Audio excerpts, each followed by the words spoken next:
Drop that knife, you murdering swine! Drop it!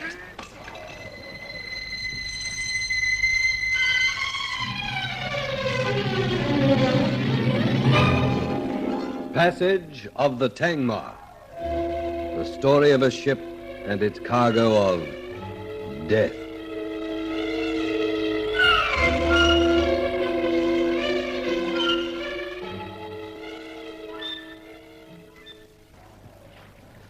Now, supposing we have a look at you, my friend.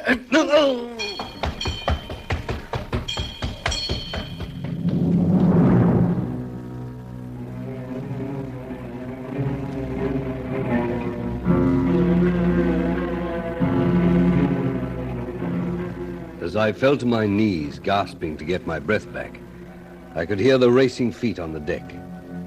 They almost seemed to be running in time with the bell from the bridge. I'd been trying to force my attacker into the light when he'd lashed out with his foot and cut my wind. More than anything, I wanted to go after him, but all I could do was stagger to the rail and gulp in the night air. Then my foot kicked the knife along the deck, and as I bent to pick it up, I knew before I touched it that this was the same knife that had killed Ben Miller that morning. I'd left the knife in Captain Goddard's cabin, and suddenly I remembered Colonel Hacking's words. Even the skipper of the Tangmar was a suspect. I made for the bridge with my mind racing.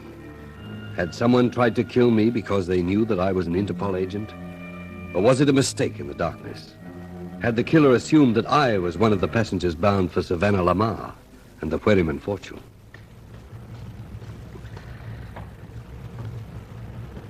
Little late, aren't you, Kendall? Captain Goddard, if the person who tried to knife me on deck just now had got away with it, What are you talking about? This. Why, that's... But it couldn't be. It's the knife that killed Ben Miller, Captain. There's a nick here in the handle. I noticed it this morning. But when I left my cabin, that knife was on the table. Do you lock your cabin? I've never found it necessary. I trust my crew, Well, Kendall. I don't, Captain. Not when one of them tries to kill me. Did you see him? Not clearly. I couldn't make out his face, but he was wearing a seaman's vest. I felt it as we struggled. Thompson, arrange for Mr. Harris to take this watch. I'll take over myself at midnight. Right, Skipper. You better come down to my cabin, Kendall. You look all in. Yes, come in. Oh, why, Miss Challoner, is something wrong? Please don't send me away, Dr. Lawler. Not until I've talked to you. Oh, here, sit down. Crusty old bachelors like myself never send a pretty woman away. You've saved me from my own company, and for that I'll be very grateful. Now, what is it? I want you to tell me what's going on aboard this ship. Why did Mr. Kendall summon all of you to the lounge this afternoon? I can't get anything out of my father. Miss Challoner, your father's right. There's no need for you to worry. We've had a little trouble, that's all, and Mr. Kendall was trying to straighten it out. If it concerns my father, I have a right to know. Then I think you'd better wait until he tells you, don't you? Dr. Lawler, it's bad enough my father treating me like a fool, but do you have to do the same thing? Oh, now, wait a minute. I know that Mr. Miller is dead. You do? I think everyone on board knows. I've heard it from at least 3 of the crew. But what has it got to do with Daddy? Well, nothing really, except that, like the rest of us, he's going to Jamaica. After all, everyone on board is a suspect if it comes to that. I never heard anything so ridiculous. I think it's like Mr. Kendall's cheek to accuse people. Now, listen to me, young woman. Dirk Kendall hasn't accused anyone. But murder is a serious business. All he wanted to know was where each one of us was at the time of the murder. Did my father say where he was? As I remember, he invited Mr. Kendall to find out. And then came down to my cabin in a fiendish temper. Now, look, Miss Challoner, if this murder isn't solved, then the Major will have to answer all kinds of questions when we reach Papeete. Or perhaps not until we get to Jamaica. But the questions won't be as tactful as Kendall's were. Now, I suggest that you advise your father to cooperate for all our sakes. But it's unthinkable. Oh, I don't like it much either. But aren't you forgetting the important thing? Miller was killed by someone on this ship. When did it happen? At about 6 o'clock this morning. 6 o'clock? Yes. No, I expect that, like the rest of us, Major Challoner was curled up in his bunk fast asleep. But he wasn't. He wasn't? Dr. Lawler, I didn't mean that. It's just that he must have been in his cabin. I mean, where else could he be? Yes, exactly. Where is your father now, Miss Challoner? I'd rather like a word with him, if I may. Oh, please don't. If he thinks that I've said anything, then it'll only make it more difficult. Anyway, I don't think you'd find him.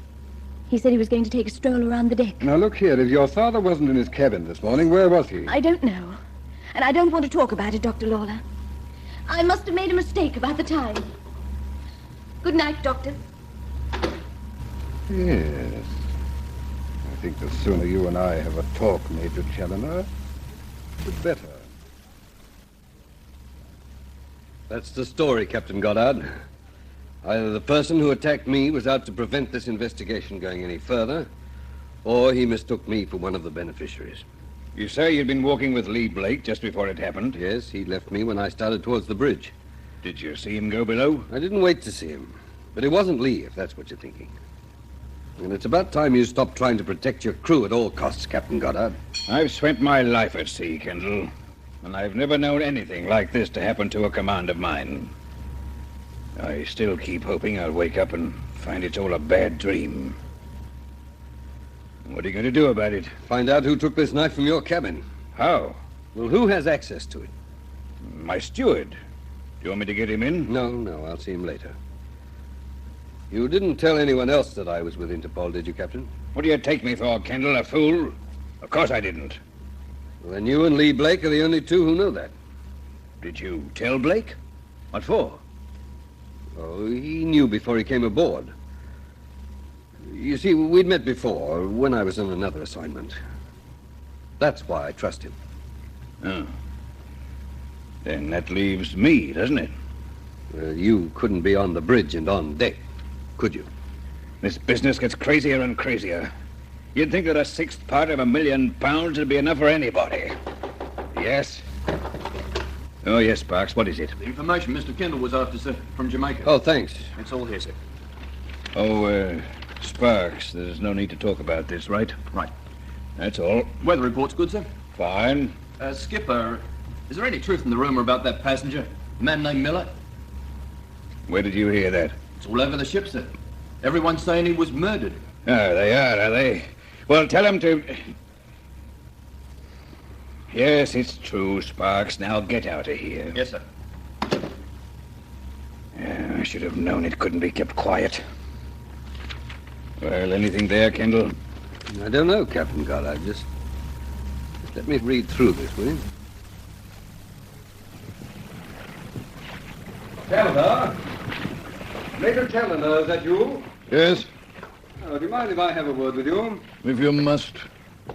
I didn't think there was another passenger who'd have the courage to face this deck after nightfall, bearing in mind what happened to Miller. Seemed like a good time to be alone, but I see I was wrong. Yes, the wake looks exciting at night, doesn't it? My favorite spot on deck, too. Standing here at the stern rail. It's like watching the past.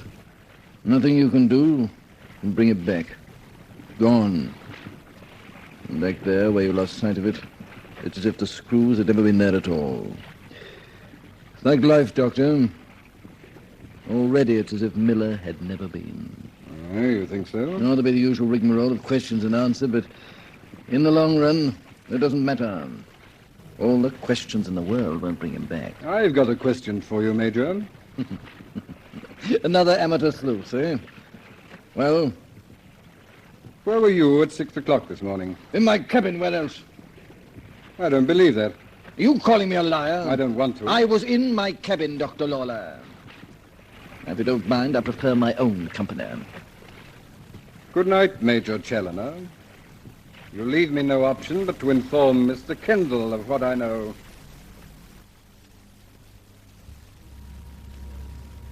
Well, Kendall, does Weddyman's will tell you anything? No, Captain Goddard, it's perfectly straightforward. He left his money to these 6 people on condition that they arrived in Jamaica together aboard a ship specially chartered for that purpose. No one else stands to gain by his death, and... Come in. Oh, yes, Dr. Lawler. What can I do for you? I have something to tell Mr. Kindle. May I come in? Of course. What is it, Doctor? One of the passengers aboard this ship killed Ben Miller, and I think I know who it is.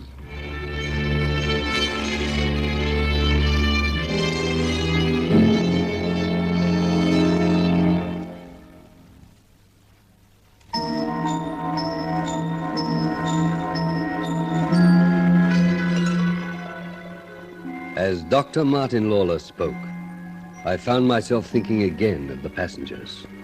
The doctor himself, Ilona Fedorov, Edwin Tuker, and Major Challoner. Or was Lawler speaking of Shah and Challoner? Or Lee Blake? As Goddard and I waited for the doctor to go on, I could hear the steady, rhythmic beat of the engines that propelled us forward to Jamaica in this passage of the Tangmar.